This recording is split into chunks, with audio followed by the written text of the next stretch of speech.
विगत 4 दिन से हम सभी लोग इस श्रीमद् भागवत कथा का आनंद इस पावन प्रांगण में बैठ करके ले रहे हैं। और आज कथा सुनते सुनते हमें कितने दिन बीत गए? बोले 4 दिन बीत गए। और 4 दिन से यह आनंद हम और आप बड़े ही भावपूर्ण तरीके से ले रहे हैं। तनिक बताइए, किसको आनंद आ रहा है भागवत कथा में? सबको आ रहा है। भागवत कथा आनंद का विषय है ही। किसका विषय है? बोले आनंद का। और जो लोग इसे मनोरंजन की दृष्टि से देखते हैं वो लोग मानो बहुत बड़ा अपराध करते हैं। कभी कभी क्या होता है कि हमारे को कहीं से निमंत्रण आया तो हम करते क्या हैं? बोलते हैं कि चलो वहाँ से निमंत्रण आया है तो हम लोग पहले दिन दूसरे दिन कथा में नहीं जाते। कहते हैं क्या करेंगे? बोले चौथे दिन चलेंगे, जन्मोत्सव होगा। और छठवें दिन चलेंगे, बोले रुक्मणी विवाह होगा, नाचेंगे गाएंगे झूमेंगे और चले आएंगे। यह मनोरंजन की दृष्टि से यदि आप कभी भागवत सुन रहे हैं तो विश्वास मानिए आपको भागवत सुनने का कोई लाभ नहीं और कोई मतलब नहीं। क्योंकि जो स्वयं पारमहंसों की संहिता है, विद्वानों की संहिता है, उसको आप एक अच्छे श्रोता के रूप में बैठ करके सुने तो ही इसका लाभ है और तो ही इसका फल है। और विश्वास मानिए मैं 4 दिन से आप लोगों को भागवत सुना रहा हूं और भागवत की महिमा इतनी ज्यादा है कि वह अनिर्वचनीय है। अनिर्वचनीय अर्थात कोई 7 जन्म क्यों न ले ले इसकी महिमा का वर्णन नहीं कर सकता।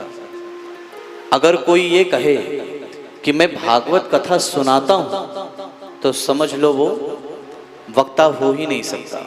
क्यों? क्योंकि भागवत कथा कोई व्यक्ति विशेष सुनाने का अधिकारी है ही नहीं और ना उसका इतना बड़ा सामर्थ्य है कि वो इस व्यास गद्दी पर बैठ करके भागवत सुना सके। बोले भागवत सुनाता कौन है? इस व्यास गद्दी पर वक्ता के रूप में मानो भगवान की बंसी ही बैठती है और मानो साक्षात ये गोविंद ही उस बंसी में फूंक मारते हैं। और जब फूंक मारते हैं तो यह भागवत की कथा उस बंसी के माधुर्यता की तरह, उसके स्वरों की तरह आप लोगों तक पहुंचती है। प्रेम से बोलिए राधे राधे। किसी व्यक्ति विशेष में इतना सामर्थ्य नहीं कि वो भागवत का गान कर सके। ये परमहंसों की संहिता है। इसका वाचन सही तरीके से श्री सुखदेव जी महाराज ने ही किया। आज हम और आप केवल 4 घंटा कथा सुनते हैं, 3 घंटा। और 3 घंटा और 4 घंटा कथा सुनने के बाद भी कम से कम 10 बार खड़े होते हैं, बैठते हैं और अपने आसन को परिवर्तन करते हैं। लेकिन मूल भागवत क्या थी? बोले मूल भागवत थी जब राजा परीक्षित को श्री सुखदेव जी महाराज ने भागवत सुनाई तो उस समय हमारी आपकी तरह वह 4 घंटे 5 घंटे नहीं सुनते थे। प्रातःकालीन संध्या से लेकर के, जो प्रातः की संध्या होती है, उससे लेकर के सायं की संध्या तक सुखदेव जी महाराज राजा परीक्षित को कथा श्रवण कराते थे। और अभी आप आगे कथा में श्रवण करेंगे, जब 4 दिन बीत गया था तो सुखदेव जी महाराज ने राजा परीक्षित से एक प्रश्न किया। उन्होंने कहा, राजन आप 4 दिन से भूखे और प्यासे बैठे हो और भूखे प्यासे बैठ करके आप यह पावन कथा श्रवण कर रहे हो। आपको भूख प्यास लगी होगी, एक बार उठ के जल तो पी लो। तो वहां पर श्री परीक्षित जी महाराज बड़ा सुंदर उत्तर देते हैं और कहते हैं कि त्वं भाव योग परिभा वितर सरोजा असे श्रुते क्षितपथो ननु नाथ पुंसा यद यद्यासौरुगाय विभावयान्ति ततत्वभू प्रणयसे सदनो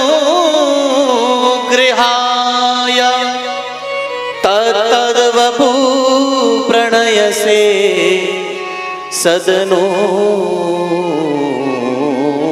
गृहाय।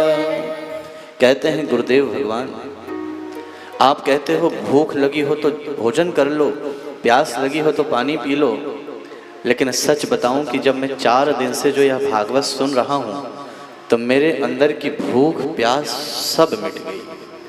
बोले क्यों? क्योंकि निगम कल्पतरोर गलितम फलम, जो आप भागवत मुझे सुना रहे हैं ये निगम माने वेद, निगम कल्पतरोर गलितम फलम, अरे ये तो वेद और वेदांत का वैसे ही पका हुआ फल है। और बोले फल भी कैसा है? जिसका व्यक्ति पान करे, खाए ना। बोले निगम कल्पतरोर गलितम फलम शुक मुखाद अमृतद्रव संयुतम और पिबत भागवतम। क्या बोले? बोले पिबत भागवतम। यहाँ पर खाने का शब्द प्रयोग नहीं आया, बोले पिबत। मैं तो 4 दिन से इस फल को पी रहा हूँ। पिबत भागवतम और रसमालयम, और जैसे जैसे पी रहा हूँ वैसे ही मैं रस में सरोभोर हो गया हूँ। क्योंकि कथा का अर्थ ही क्या होता है? बोले कम रसो यस स्थितिम करोति आसा कथा। अरे जब कथा सुनकर के आपके जीवन में परिवर्तन ना आए, आप रस से सरोभोर ना हो, तो समझ लो आपने कथा सुनी ही नहीं। केवल हवन कुंड रखा हुआ है और अग्नि जल नहीं रही, आप स्वाहा स्वाहा करे जा रहे हैं, जिसका कोई लाभ नहीं। विश्वास मानिए, इस पावन प्रांगण में भगवान की सन्निधि में मैं बैठ करके बोल रहा हूँ। जिस कल्प वृक्ष के नीचे आप लोग बैठ करके भागवत सुन रहे हो, यह भागवत को कल्प वृक्ष कहा जाता है। इस कल्प वृक्ष के नीचे बैठ करके यदि आपने कुछ भी मांग लिया तो इस दरबार से कभी कोई खाली नहीं गया। यह भागवत की महिमा है। किसी ने पूछा कि यह भागवत एक पोथी है, किताब है, क्या एक ग्रंथ है? अगर आप लोग ये समझें कि यह जो भागवत यहाँ रखी है यह एक ग्रंथ ही है, यह एक पोथी ही है, तो समझ लीजिए कि आप बिल्कुल नासमझ वाली बात कर रहे हैं। बोले तिरोधाय प्रविष्टोयम श्रीमद् भागवतार्णवम, यह भगवान का ही वांगमय स्वरूप है। और भगवान का वांगमय स्वरूप क्या? बोले कलयुग में यही भगवान है। और कई लोग, जिस तरह हम लोग जब मंदिर में अपने यहाँ लड्डू गोपाल की सेवा करते हैं, लड्डू गोपाल की आरती करते हैं, पूजा करते हैं, और वृंदावन में लोग क्या करते हैं? बोले वृंदावन में लोग लड्डू गोपाल की तो सेवा करते हैं, उसके साथ साथ भागवत भगवान को भी मंदिर में रखते हैं और भागवत भगवान की सेवा करते हैं। नित्य प्रति उनके श्लोकों का वाचन करते हैं। क्यों? क्योंकि वास्तविकता में इस कलिकाल में भागवत ही भगवान है।